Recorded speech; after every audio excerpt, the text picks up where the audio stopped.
अभी मैंने 4 जगह कैंप भी कराया, 5 जगह, वो सराफा भी रहा होगा, अम्बाला रोड भी रहा होगा, नेहरू मार्केट भी रहा होगा, ऐसे ऐसे अन्य अन्य क्षेत्रों में हम लोगों ने कैंप भी कराए। कैंप में स्वतः कर निर्धारण के रूप में एक फार्म हम लोगों ने दिया गया। उस फार्म के माध्यम से मेरे व्यापारी ने जो भी सूचना दी, उस सूचना के आधार पर सरकार निगम ने उसको टैक्स आरोपित करते हुए उससे शुल्क लिया। शहर में या पूरे प्रदेश के अंदर लोकतांत्रिक जो कानून व्यवस्था थी वो ध्वस्त थी। व्यापारी सुबह से शाम तक मेहनत करके अपने थैला भरता था, लेकिन घर वो पहुंचता था तो थैला लूट जाया करता था। मेरे परिवार की महिला बच्ची स्कूल तक नहीं पहुंच पाती थी, गेट पे खड़े होकर उसकी चैन स्नेचिंग हो जाया करती थी। आज वो इतना बड़ा साहस, इतनी बड़ी उपलब्धि, इससे बड़ी उपलब्धि कोई हो नहीं सकती कि व्यापारी निर्भीकता से अपना कारोबार कर रहा है, अपने व्यापार को संचालित कर रहा है। प्रदेश की महिलाएं, देश की महिलाएं अपने आप को सुरक्षित महसूस कर रही है। इससे बड़ी उपलब्धि मैं नहीं समझता कि कोई और हो। इस वक्त मैं सहारनपुर की नेहरू मार्केट में मौजूद हूँ और जैसे कि बताया जाता है यहाँ पे नेहरू मार्केट में हर 3 वर्ष के अंदर एक चुनाव होता है। उस चुनाव के अंदर यहाँ पर जो है प्रधान चुने जाते हैं, महामंत्री चुने जाते हैं और अन्य कार्यकर्ता चुने जाते हैं, जो यहाँ की व्यवस्थाओं पर अपनी सरकार से, शासन प्रशासन से तमाम मुद्दे उठाते हैं। और बात करने के लिए पूर्व प्रधान जी मेरे साथ जुड़ चुके हैं। सर, क्या नाम है? मैं राजकुमार बक्कड़, सहारनपुर उद्योग व्यापार प्रतिनिधिमंडल का महानगर अध्यक्ष हूँ। नेहरू मार्केट व्यापारी एसोसिएशन का मुख्य संरक्षक। विगत 50 वर्षों से नेहरू मार्केट व्यापार संगठन व्यापारियों को एकजुट करके सामूहिक रूप से उन समस्त समस्याओं का समाधान करने का प्रयास करता है। विगत 40 वर्षों से यहाँ पर लोकतांत्रिक प्रणाली को अपनाते हुए लोकतांत्रिक व्यवस्था के अनुरूप मुख्य चुनाव अधिकारी, सहायक चुनाव अधिकारी नियुक्त होते हैं। उनके माध्यम से लोकतांत्रिक व्यवस्था को अपनाते हुए निर्वाचन प्रक्रिया होती है। निर्वाचन प्रक्रिया के तहत व्यापारी एसोसिएशन का संगठन का चुनाव होता है। व्यापारी वर्ग एक वो रीढ़ की हड्डी होता है जो तमाम राजस्व इकट्ठा कर कर सरकार तक पहुंचाता है। क्या कुछ सुविधाएं आपको मिलती हैं? अगर आपने तमाम ऐसे मुद्दे देखे होंगे, हमने देखे होंगे नगर निगम में तमाम ऐसे मुद्दे भी उठाए गए हैं, जीआई सर्वे को लेकर, जीएसटी को लेकर, क्या कुछ कहें? निश्चित रूप से ये जो संगठन हम गठन करते हैं, संगठन गठन करने का मुख्य उद्देश्य समस्याओं के समाधान का ही होता है। वो किसी भी रूप में हो। कोई अधिकारी अगर हमारे व्यापारी का उत्पीड़न करता है तो हम दृष्टया उसका समाधान करते हैं। बातचीत से समाधान हो, नहीं तो धरना प्रदर्शन, आंदोलन और घेराव से पीछे नहीं हटते। ये सारी वो व्यवस्थाएं हैं। इसी प्रकार नगर निगम की अगर टैक्स की बात करता हूँ तो जीआईएस सर्वे को लेके एक बहुत बड़ा विरोध खड़ा हुआ। उस विरोध के नाते हम लोगों ने धरना प्रदर्शन, घेराव तक की स्थिति अपनाई। लेकिन हमारे चूंकि सहारनपुर निगम ने एक विषय को बिल्कुल स्पष्ट कर दिया था कि किसी भी रूप में ये हमारे अधिकार क्षेत्र से चूंकि बाहर है, केंद्र सरकार की ये योजना है और केंद्र सरकार इसको प्रदेश में लागू कर रही है। प्रदेश सरकार के आदेश के बाद ही हम इस व्यवस्था को सुचारू कर रहे हैं। अगर नगर निगम अपने स्तर पे किसी कार्य को करता तो ना, या तो उसके पार्षदों के द्वारा निगम बोर्ड के अंदर ये जीआईएस सर्वे पास होता, तब इन लोगों को अधिकार क्षेत्र था कि इस चीज की व्यवस्था खराब की जाए या सुधारी जाए या इसको समाप्त किया जाए। चूंकि इनके अधिकार क्षेत्र से बिल्कुल बाहर था, इसलिए हमने संघर्ष भी किया। जब इस बात को बिल्कुल स्पष्ट रूप से सामने में आ गई तो हम लोगों ने उनको ये कहा कि ये जीआईएस सर्वे बिल्कुल कहीं ना कहीं विसंगतियों से भरा है। उन विसंगतियों के बाद जब बिल आए हैं लोगों के, तो लोगों में हम लोगों ने देखा है कि किसी का 400 था तो उसको 4000 हो गया। कहीं कमर्शियल एक्टिविटीज हो रही थी उसको रेजिडेंशियल में दिखाया गया, कहीं रेजिडेंशियल एक्टिविटीज हो रही थी उसको कमर्शियल दिखा दिया गया।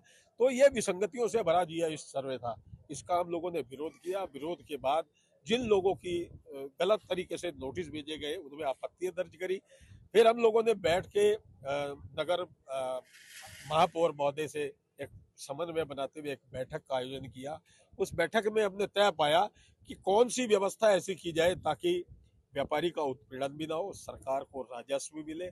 उसमें हमने एक स्वतः कर निर्धारण के माध्यम से एक फार्म मिला। उस फार्म में अभी मैंने 4 जगह कैंप भी कराया, 5 जगह, वो सराफा भी रहा होगा, अम्बाला रोड भी रहा होगा, नेहरू मार्केट भी रहा होगा, ऐसे ऐसे अन्य अन्य क्षेत्रों में हम लोगों ने कैंप भी कराए। उस कैंप में स्वतः कर निर्धारण के रूप में एक फार्म हम लोगों ने दिया गया।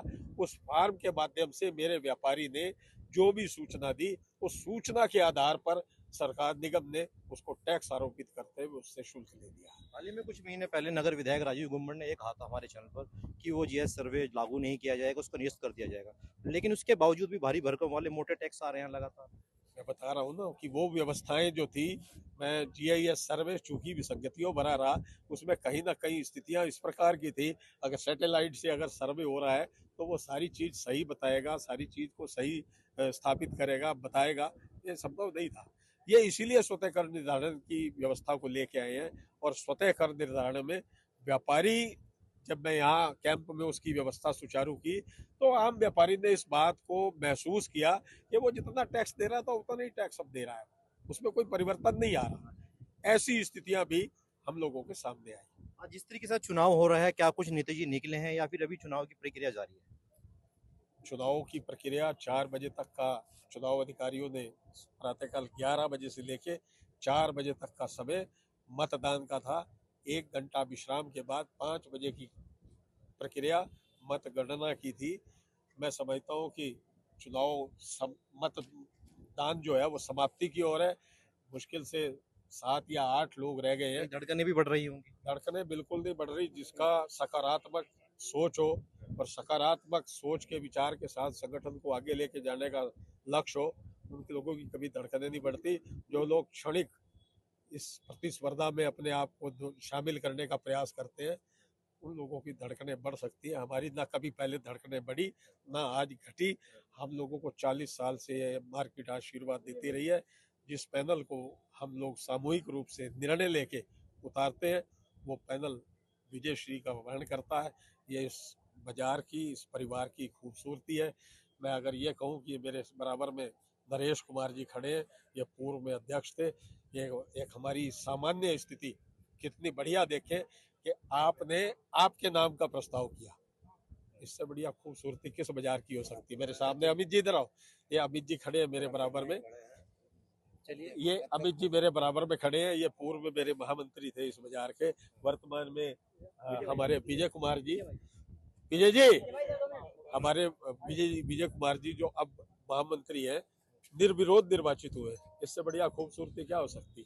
आपने आपका प्रस्ताव किया, आप निर्विरोध निर्वाचित हुए।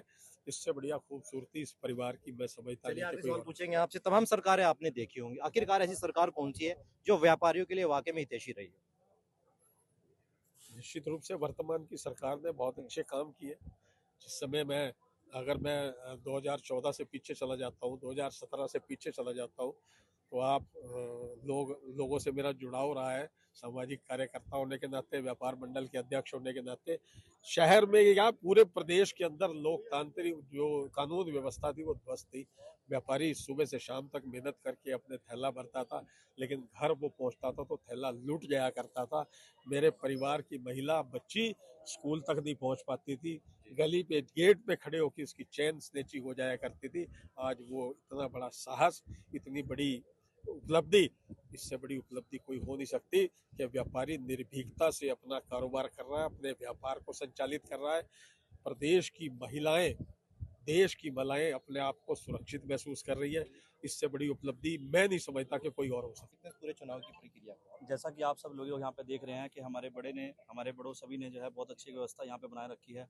भाईचारे की एक व्यवस्था यहाँ पे बनी हुई है। सभी बड़े हमारे साथ हैं, सभी वरिष्ठ भी हमारे पदाधिकारी सब हमारे साथ हैं और निश्चिंत ही जो हमारे बड़ों ने जो आज का जो सिस्टम ये बना के रखा है उसमें जो है बहुत ही अच्छा रहेगा। और एक सकारात्मक सोच के साथ हमारे जो संरक्षक हैं हमारे नेहरू मार्केट व्यापार मंडल के, इनकी जीत ही हुई थी, जीत ही है और हमेशा जीत ही रहेगी। सहारनपुर एक ऐसा व्यापारी है, जब भी कोई देश पर आपदा आई है तो सहारनपुर के व्यापारियों ने एकजुट होकर उस आपदा का सामना किया है। अभी देखते होंगे पड़ोसी राज्य में कई जगह बाढ़ आई हुई है, क्या हमारे सहारनपुर के व्यापारियों ने कुछ इसके ऊपर भी कदम उठाया? इसको लेके भी मैं आपको ये बात कहना चाहूँगा, हमारे संरक्षक श्री राजकुमार मक्कड़ जी ने, विजय चावला जी ने, अब थर्सडे के दिन जो है हमने वो डेट फाइनल करी है। जहाँ पे भी आपदा आई है वहाँ पे सर्व रूप से जो है यहाँ पे जो है एक इकट्ठा कोष किया जाएगा और जैसे कि हमारे बड़े जो है जिस तरह से कहेंगे और वहाँ पे वो सिंह सभा गुरुद्वारे में दिया जाएगा।